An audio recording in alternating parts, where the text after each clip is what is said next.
வணக்கம், welcome to oracle YouTube channel. நான் உங்கள் அமுதா சுரேஷ் பேசுகிறேன். இன்றைக்கி நம்ம பார்க்க போகிறது வந்து ஹேமச்சந்திரன் அவருடைய டெத்து. அவர் அதாவது ஒரு உடல் பருமனை குறைக்கிறதுக்காக ஒரு ட்ரீட்மெண்ட் பண்ணியிருக்காரு. அது வந்து அவருடைய உயிருக்கே அது வந்து ரொம்ப ஆபத்தாக முடிஞ்சு போச்சு. அதை பற்றி நம்ம இன்றைக்கி பார்ப்போம்.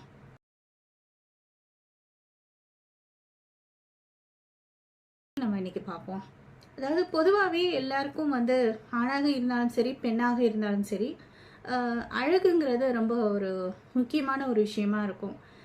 என்னதான் காசு பணம் இருந்தாலும், அறிவு இருந்தாலும், அந்த அழகுங்கிற ஒரு விஷயம் வந்து அது ரொம்ப பெரிய ரோல். அப்படி எல்லாம் ஸ்லிம்மாக இருக்கணும், அந்த மாதிரி தான் ஆசைப்படுவாங்க. ஸோ அது மாதிரி தான் வந்து ஹேமச்சந்திரனும் ஆசைப்பட்டார்.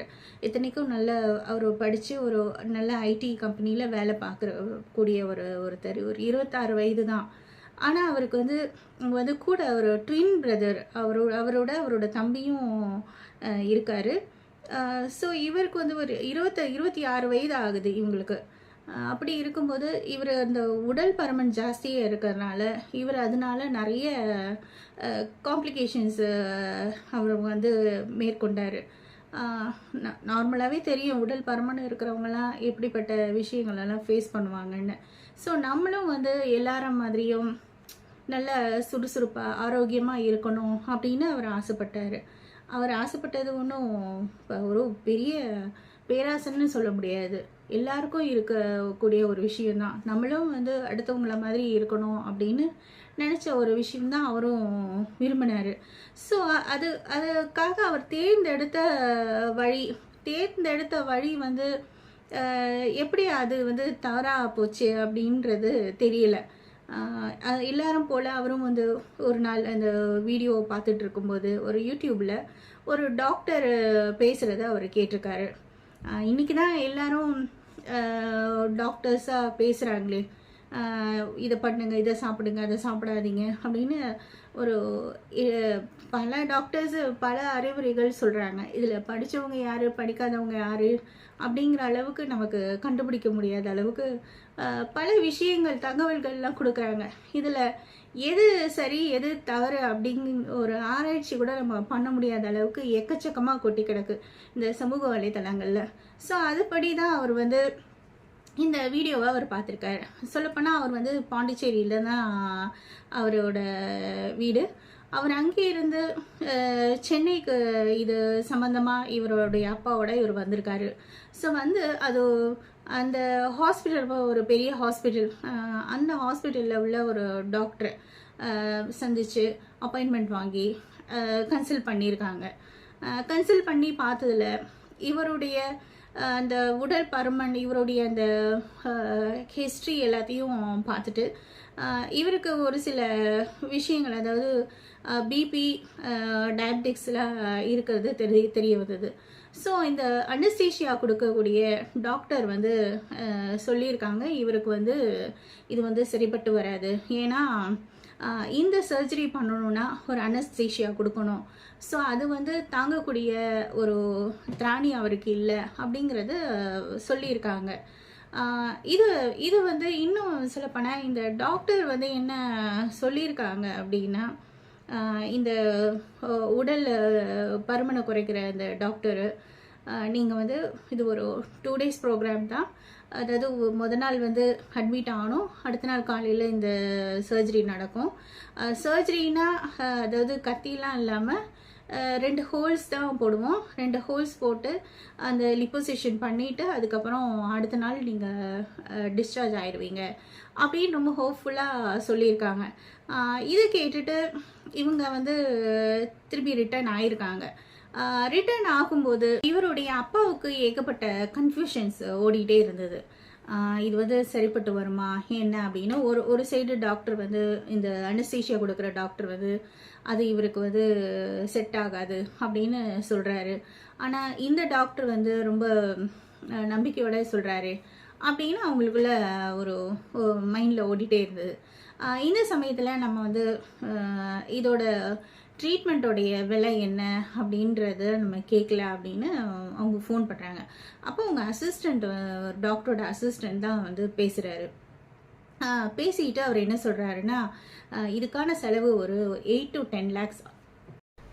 இதை கேட்டுட்டு என்ன இவ்வளவு 8லேருந்து 10 லட்ச ரூபா அப்படின்னு, இது ரொம்ப எக்ஸ்பென்சிவாக இருக்கே அப்படின்னு சொல்லிட்டு அவங்க ஃபீல் பண்ணுறாங்க. இவ்வளவு ஹை ரேட்டில் நம்ம பண்ணணுமா அப்படின்னு. இன்னொன்று, இதோட சைடு எஃபெக்ட்ஸ் என்னன்னு நமக்கு தெரியல. இது இதை எப்படி போய் நம்ம யாரை போய் கேட்குறதுன்னு தெரியல.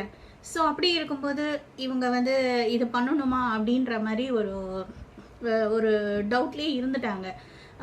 இது வந்து எப்படியும் ஒரு 1 year கடந்துருச்சு. 1 year கடந்தாலும் அவங்களுடைய அந்த கான்டாக்ட் வந்து ஃபுல்லாக வந்து கட் ஆகலை.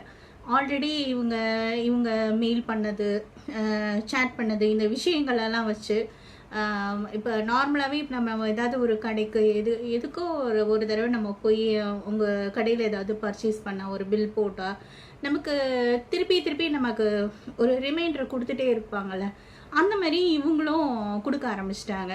ஸோ இவர் மறந்தாலும் அவங்க வந்து அதை ஞாபகப்படுத்துகிற மாதிரி இருக்குது.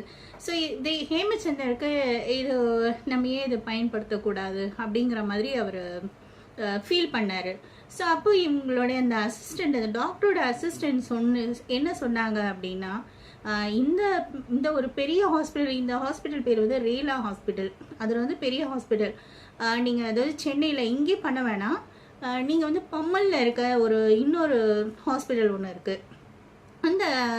அந்த ஹாஸ்பிட்டல் பேர் வந்து ஏதோ பிபி ஜெயின் ஹாஸ்பிட்டல் அப்படின்னு. அந்த ஹாஸ்பிட்டலில் நீங்கள் பண்ணிங்கன்னா எப்படியும் 4 to 5 lakhs தான் ஆகும். ஸோ உங்களுக்கு அது வந்து கன்வீனியண்ட்டாக இருக்கும் அப்படிங்கிற மாதிரி அவர் சொல்லவும், சரி வேறு வழி இல்லாமல் மகனுடைய அந்த ஆசையை நிறைவேற்றணும் அப்படிங்கிறதுக்காக ஒத்துக்கிறாங்க. ஒத்துக்கிட்டு அதுபடி இவங்க போய் சேர்த்துட்டு, அதாவது இந்த ஏப்ரல் 22 அது காலையில் 9:30க்கு இந்த சர்ஜரி. ஆக்சுவலி இந்த சர்ஜரி வந்து மெட்டபாலிக் அண்டு பேரியட்டிக் சர்ஜரி அப்படின்னு சொல்லுவாங்க. இது வந்து இந்த ஒபிஸ் சம்மந்தமான இந்த சர்ஜரி. இதை வந்து ஸ்டார்ட் பண்ணோம்னா அவங்க வந்து வாயில் ஒரு இன்ஸ்ட்ருமெண்ட் வந்து வாய் வழியாக சொருக்குறாங்க. சொருகின உடனே அவருக்கு வந்து மூச்சு திணறல் ஆகுது. ஸோ இது வந்து ரொம்ப காம்ப்ளிகேட்டடாக ஆகிடுது. உடனே என்ன பண்ணுறாங்க, ஒரு 10 காலுக்கெல்லாம் டாக்டர் அப்படியே வெளியில் ரத்தம் சுட்ட வெளியில் வந்து இந்த மாதிரி ரொம்ப சீரியஸாக ஆகிடுச்சு அப்படின்ட்டு இவங்க வந்து வேறு ஆம்புலன்ஸ்க்கு கால் பண்ணி வேறு ஒரு ஹாஸ்பிட்டலுக்கு கொண்டு போகும்படி அது குரோம்பேட்டில். அங்கே போய் ஒரு 2 daysலேயே அவர் வந்து இறந்துட்டதா டாக்டர் வந்து சொல்கிறாங்க. இது இந்த மாதிரி ஒரு ஹார்ட் வந்து செயலிழப்பு ஆயிடுச்சு அப்படிங்கிற மாதிரி. இது வந்து நிறைய கேஸு, எவ்வளோ பேர் இது மூலமாக பலன் அடைஞ்சாலும் நிறைய ஒரு நெகட்டிவான விஷயங்களும் நடந்திருக்கு. இது வந்து சிலருக்கு வந்து எல்லாருக்கும் ஒத்துக்குமான சொன்னால் அது கிடையாது. 100% இது ஒர்க் அவுட் ஆகாது.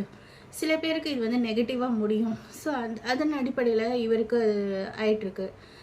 உடனே அவங்க அப்பா வந்து நம்ம ஹெல்த் மினிஸ்டரை சந்தித்து இதை பற்றி சொல்கிறாங்க. சொல்லவும் இவருடைய அதுக்குள்ளேயே இவங்களுடைய மகனுடைய அந்த க்ரீமேச்சர் எல்லாமே வந்து முடிஞ்சிடுது.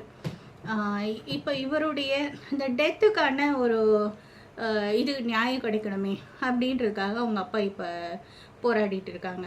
ஸோ கவர்மெண்ட் வந்து என்ன பண்ணியிருக்காங்கன்னா 2 பேர் கொண்ட குழு வந்து போட்டு இதுக்கான காரணம் என்ன அப்படிங்கிறது கண்டுபிடிக்கிறதுக்காக நியமிச்சிருக்காங்க.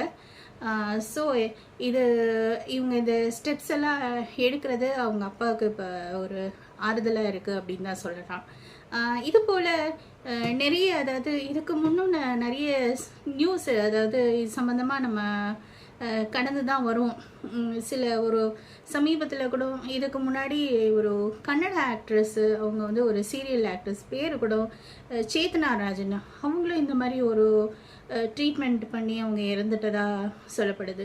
இன்னொன்று, இதெல்லாம் வந்து செலிப்ரிட்டி தான் பண்ணுவாங்க அப்படின்னு இல்லாமல் இப்படிலாம் நார்மல் பீப்புள் கூட இந்த இந்த மாதிரியான விளம்பரங்களை பார்த்து நம்மளும் ஏன் பண்ணக்கூடாது அப்படிங்கிற அளவுக்கு வந்துட்டாங்க.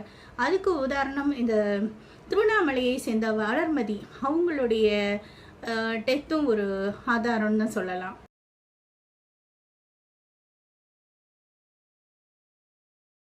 இந்த வளர்மதி வந்து ஒரு 46 வயதுடையவங்க. இவங்களுடைய கேஸ் வந்து இவங்களுக்கு இப்போ அந்த ஹேமச்சந்திரனுக்கு 180 கிலோ வெயிட் இருந்தார். அது மாதிரி வளர்மதிக்கு ஒரு 160 கிலோ இருந்தாங்க. இவங்களும் அதே போல் இந்த மாதிரி இந்த லிப்போசெக்ஷன் பண்ணலாம் அப்படின்னு முன் வந்திருக்காங்க. அந்த சமயத்தில் அவங்களுடைய 3 பசங்க, அதாவது ஒன்று சங்கீதா, சரண்யா, இன்னொன்று சதீஷ், 3 பசங்க அவங்களுக்கு, 2 பெண்ணு ஒரு ஆண். இவங்க எல்லாருமே அதே மாதிரி ஒபீஸாக தான் இருந்திருக்காங்க. இதை பார்த்துட்டு அந்த ஹாஸ்பிட்டல் வந்து என்ன சொல்லியிருக்காங்கன்னா, நீங்கள் பண்ணுங்கள், இவங்க கூடவே இவங்களுக்கும் சேர்த்து பண்ணலாம் அப்படின்னு சஜஸ்ட் பண்ணியிருக்காங்க. அதுக்கு அவங்க வளர்மதி, இல்லை எங்ககிட்ட அந்தளவுக்கு ஃபைனான்ஸ்லாம் கிடையாது அப்படின்ற மாதிரி சொல்லியிருக்காங்க. அதுக்கு அவங்க சொன்னாங்க, இல்லை இல்லை, நாங்கள் வந்து ஃப்ரீ ஆஃப் காஸ்ட்டாக நாங்கள் பண்ணித்தரோம். என்ன ஆதாயம் அப்படின்னு பார்த்தா, இது நாங்கள் பண்ணி உங்களுக்கு அந்த ரிசல்ட்டு கிடச்சிச்சின்னா அதுக்கப்புறம் நாங்கள் வந்து இது ஒரு ஆடாகவே நாங்கள் ஒரு ப்ரொமோஷனுக்கு இதை நாங்கள் யூஸ் பண்ணிக்குவோம் அப்படிங்கிற மாதிரி அவங்க கேன்வாஸ் பண்ணியிருக்காங்க. சரி அப்படின்னு சொல்லிட்டு அவங்க ஒத்துக்காங்க. ஏன்னா அவங்களுக்கு என்ன பையனா, அவங்க வீட்டில் ஒரே சோர்ஸ் ஆஃப் இன்கம் வந்து சதீஷ் தான். சதீஷ் வந்து ஒரு சாதாரண ஒரு ஆட்டோ டிரைவர். ஸோ அப்படி இருக்கும்போது எப்படி இந்த ரிஸ்க்கை வந்து அவங்க அதை வந்து ஒத்துக்கிட்டாங்க அப்படிங்கிறது அதாவது அவங்க பேசுகிற விதம் தான் காரணம். நம்ம ஒரு முடிவில் நம்ம போயிருப்போம், ஆனால் அந்த கேன்வசிங் பண்ணுறது இருக்கே, நம்மளா இந்த விஷயத்தை ஒத்துக்கிட்டோம் அப்படிங்கிற மாதிரி எனக்கு தோணும். அப்படி தான் அவங்களும் ஒத்துக்கிட்டாங்க. ஸோ இவங்களுக்கு ஃபஸ்ட்டு பண்ண ஆரம்பிச்சிருக்காங்க. பண்ண ஆரம்பிக்கவும் இவங்களுக்கு அதே மாதிரி தான் மூச்சு திணறல் ஏற்பட்டு இவங்கள ஒரு கிட்டத்தட்ட ஒரு 21 நாள் வந்து ஐசியூலே வச்சுருந்தாங்க. அதன் பிறகு அவங்க வந்து தாங்கலை, இறந்துட்டதா சொல்லப்படுது. ஸோ இப்படி அதாவது நம்மளுடைய சொச்ச காலம் வந்து யாருக்கும் பாரமாக இல்லாமல் நாமளே ஒரு நடவுடையாக இருக்கணும் அப்படின்னு ஆசைப்பட்டு இந்த மாதிரி ஒரு ரிஸ்கான விஷயத்துக்கு வந்து இவ்வளோ சீக்கிரமாக அவங்களுடைய உயிரை வந்து இழக்கிறது ரொம்ப ஒரு கவலைக்கிடமான ஒரு விஷயம். இது வந்து இப்படி ஒரு ஆபத்தான ஒரு விஷயத்துக்குள்ளே நம்ம போகணுமா? எப்பவும் போல் நம்ம வந்து இருக்கிற மாதிரியே இருந்துருவோம். நம்மளுடைய லைஃப் ஸ்டைலை நம்மளே மாற்றிக்கிட்டு அதன்படி நம்ம ஆரோக்கியத்தை நம்ம தான் பார்த்துக்க முடியும். இதை உடனே வந்து ரொம்ப துரிதமாக கிடைக்கக்கூடிய எதுவுமே வந்து நிலையானது இல்லை அப்படிங்கிறதுக்கு இந்த மாதிரி சான்றுகள் தான் உதாரணம் அப்படின்னு சொல்லலாம். ஸோ ஃப்ரெண்ட்ஸ், இந்த வீடியோ பிடிச்சிருந்தா லைக் பண்ணுங்கள், ஷேர் பண்ணுங்கள், சப்ஸ்கிரைப் பண்ணுங்கள். நன்றி, வணக்கம்.